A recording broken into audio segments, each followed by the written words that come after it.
Hello, welcome to the Man Cave, and today what we're going to do is very short video on a new little hobby I've managed to get myself into. It's actually building a model train.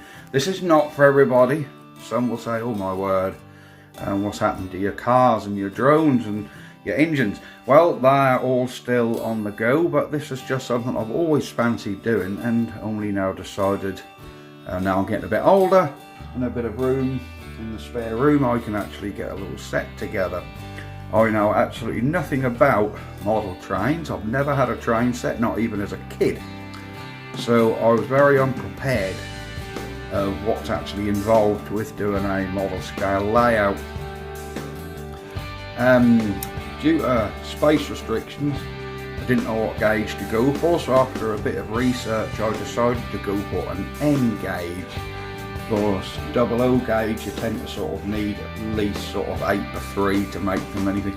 I wanted to do a sort of 4x2 or 5x3 layout, and you can get N gauge, you can get a lot more in it. Now I didn't know how big N gauge was. I'd never actually seen it in real life, only from tutorials on YouTube. And I was very unprepared when I ordered an N gauge locomotive. It looked really good in the pictures, it looked detailed, but there was nothing for scale against it, so I could see exactly how big it was. All I saw was the pictures and thought, yep, I know it was a small gauge, run on about 9.5mm track. I thought, yeah, that'll be fine. I was not expecting them to be quite as small as they are. And do I think that's a good thing? Oh yes, it's cute as hell, to be honest with you. So much detail and a surprising amount of weight for such a small thing. I've gone for an early Graham Farish.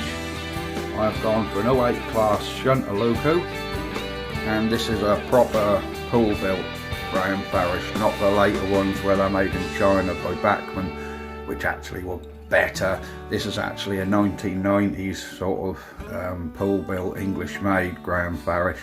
So we'll take the box out of the way and show you the train. Here is some scale model rocks that I've got ready for my setup. My track hasn't turned up yet, so all I've got is what you can see in front of me. These are sort of scale model rock and sort of cliff formations, which you can put where you want. Are made of plaster in Paris, and you can just put them against a wall where you want. This is a freestanding one. Yeah, but they are so detailed, complete with the moss, and they actually do look like full-size rock formations. And here is the train. There she is. Say 08 class locomotive, and you wouldn't believe how small this is. We all know what size a 50p is, so let me just stand a 50p piece up beside it. There. That is how big N gauge locomotives are. It's not even as tall as the 50p, and it's about as long as the £1 coin and the 50p. So that is just how small these little N gauge locomotives are. And the detail work on it is quite phenomenal. Proper little steel wheels. There's actually a little 5-pole electric motor in there. These are just so detailed, I'm struggling to get the camera close enough actually to get a good focus. But yeah, the quality of these for their size is remarkable. And this is in British Rail blue as well. Of course, the train I want to replicate is the old BIS sand trains that I used to see as a kid going under the King's Lynn bypass. I remember the old class 37s pulling the big sand wagons in and out of Borsey pits. So I'm going to sort of recreate something similar to that. So I'm not going to go for passenger trains. I want wagons, tankers, hoppers, that sort of thing. So there is a class 37, a class 08. I'll get focused, there you go, a class 08 locomotive. This is actually a little shunter. real life top speed was about 15-20 miles an hour. This will do a scale speed, it should go along at a nice crawl. And this is all I've got at the minute. I'm actually waiting for the track to turn up. And I'm waiting for a power supply to turn up. I also did get some scale model N-gauge small trees as well. And these are small tree stroke bushes, and these are tiny as well. Absolutely tiny little tree stroke bushes, what you can sort of stand up wherever you like. Just poke them into your scenery. And yeah, little scale model trees. You can also get stuff like, come on this sheet, scale model tufts of wild grass with flowers. All these little tufts what just pull off, and you put them on your scenery wherever you like. Well, I won't get much closer to focus really, because I'm about 2 inches away from it. So yeah, and we've also got little grass tufts as well.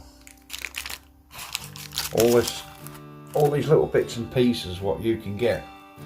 This sort of stuff is very little money. The dearest part is actually buying yourself the train. So yeah, getting the train and the track is the expensive bit. Getting the scenery, you can either make it yourself or buy this stuff surprisingly cheap. These rocks, which are made of plaster in Paris, they were actually only £2 each.